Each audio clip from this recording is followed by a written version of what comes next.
going on, guys? It's day 35 in the garden and we're here for an update. Just want to let you know we are following all of YouTube's guidelines and do not condone the use or cultivation of cannabis in a state that it's not legal for you to do so. So without further ado, let's get into it. So we are back at the R&D room and you guys can see everything's nice and stacked. Everything's looking great. It's day 35 in here. That whole back table there has not been defoliated yet. We're gonna kind of wait until day 40 because the whole point of this room, guys, this is the R&D room, so I have multiple different strains in here. We're trying multiple different irrigation strategies over these next couple runs, and what we're trying to do is figure out what plants are going to operate under the irrigation strategies that we're using and kind of streamline the genetics that we're running in our larger facility. So in order to do that, you got to kind of put the pressure on these girls and see who's going to make it. So for instance, this mimosa, you can see how small some of these bud sites are. Now they're going to be nice candy, but you can see that they are not really bulking up very well. And that might be due to the high EC that we've been running, because I've been pushing these plants pretty hard. And then you come over here to the LA Gelato, and the LA Gelato it's taking pretty nice to it. It's stacking up pretty good. All the Oaksterdams back there, all looking pretty, I mean, I'm pretty happy with those, you know. Skywalker's also stacking. So what we did with our irrigation strategy is really put the stress on them in the beginning to start putting on bud sites. And what that did was give us some really good internodal spacing. You can see these things are stacked pretty much all the way down and up. I started defoliating in this corner, so I'm probably going to do this one light of a full defoliation just to see how they react versus that side. I'm going to let them go just a little bit more because I did this strategy, this defoliation strategy at my other spot with the Oaksterdam, so I kind of already know what it acts like. But I'm gonna let that one go probably another day or two and get it right around day 40. I'll go ahead and strip it. Usually I do day 42, but again, we're trying some new things here, just seeing how things react. But the Skywalker got stacked, the Oak is getting stacked, and those things are just eating up the storm, guys. It's been great. So hopefully everything keeps going accordingly. I know in the past video I said I was running these two lights at 80% because I'm running the Skywalker at my other spot, and I've noticed that they're getting a little bit of light bleach. So also been doing a little bit more research on light bleach, and sometimes the chlorophyll just isn't hitting the calyxes at the beginning of flower. So the reason for the white tips isn't always due to light bleach. So what I did to put that to the test is I didn't really notice any light bleach coming off of these things. So I went in and cranked that one light up there to 100%, and I still have these running at 80. Now on my other spot, I ran them at 100% until I noticed the light bleach dropping down to 80, and they've been fine. But the light bleach that was on there is permanent. So again, don't know if it was light bleach or just accelerated growth and they didn't fill in the chlorophyll inside of the calyxes. But that being said, we're going to try it out. We're going to see how that side does. I did turn that light up, so I went ahead and defoliated to try to get as much penetration with that light as possible.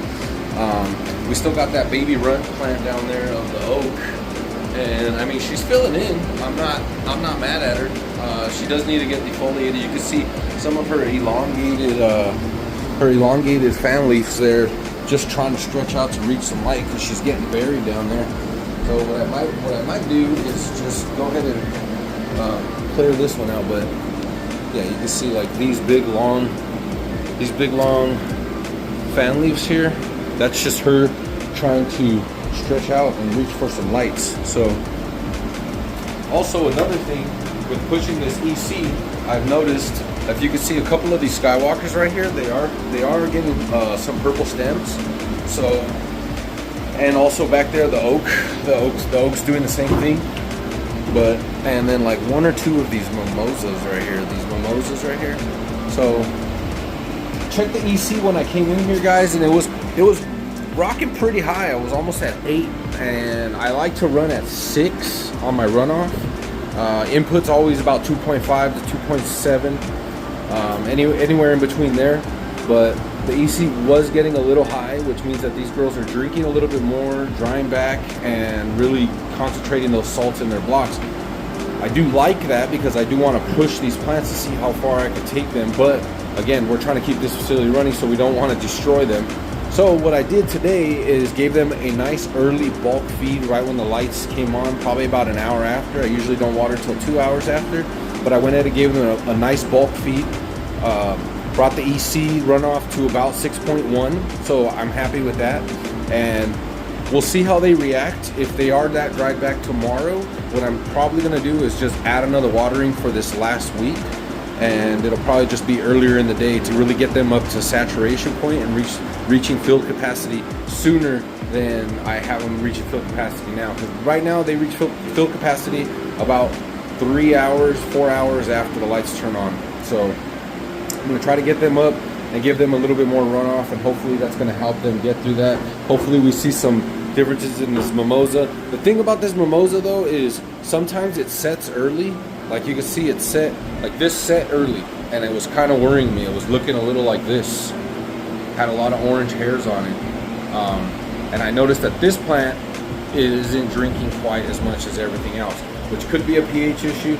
But look guys, we're running 64 plants in here. So if you're gonna run 64 plants, you gotta kind of take in consideration, you know, 1, 2, 5, 10 of them are just not gonna be exactly the same. They all have different root zones, they all have different things going on. So what we're really just trying to do is keep everything as uniform as possible, and sometimes that's not gonna happen.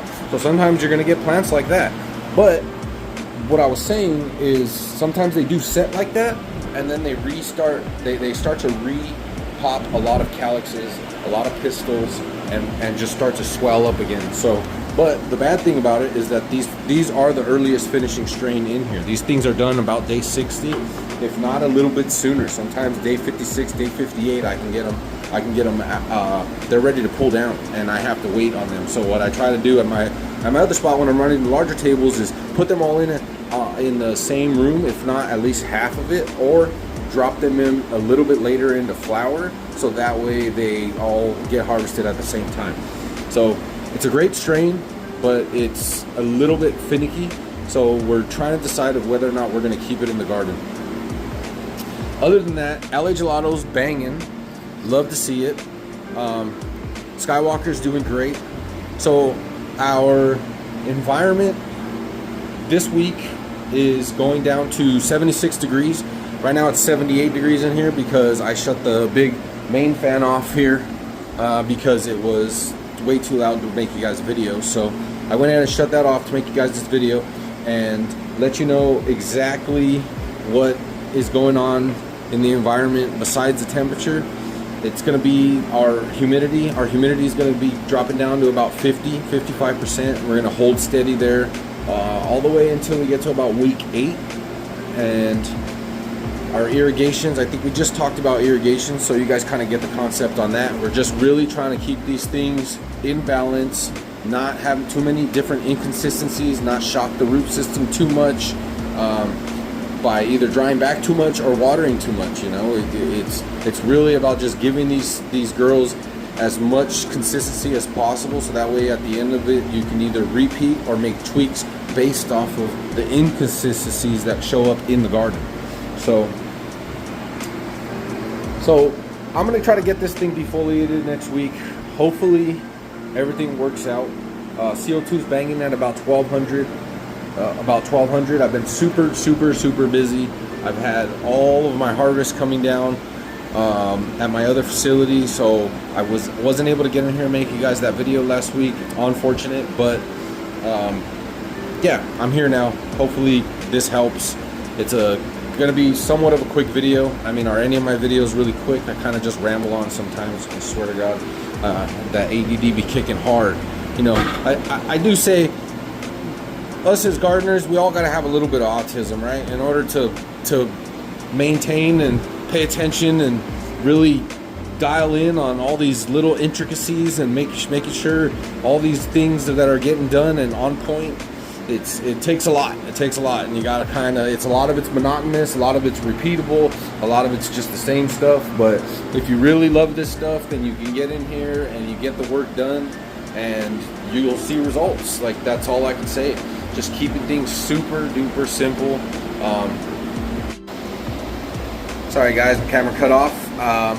Probably a good thing because I was kind of rambling there. But anyway, I will make you guys another video at the 12 lighter that I was talking to you guys about. But all my videos are going to be titled accordingly. So this is the R&D room, and this is kind of where we're going to be doing most of our filming. I'll give you guys updates on my other rooms, the bigger rooms. Those are going to be labeled the bangers. Those are the office bangers. They're converted offices into grow rooms, and that's the whole of the series that we're doing. And that's more of a, you know, just kind of taking these things that we're doing here and implementing them over there and seeing how they're working out. And just, you know, we got a pheno hunt going on over there, so hopefully I can get you guys involved in that, and we'll touch base on all that good stuff. But I mean, I don't have anything else to say, guys. Everything looks great in here. Our defoliation on these mimosas looks great. We'll come back through towards ripening, and we're gonna go ahead and pick a bunch of these leaves out of here again. But I mean, I stripped them pretty good, so we'll see exactly how much we're gonna have to take off.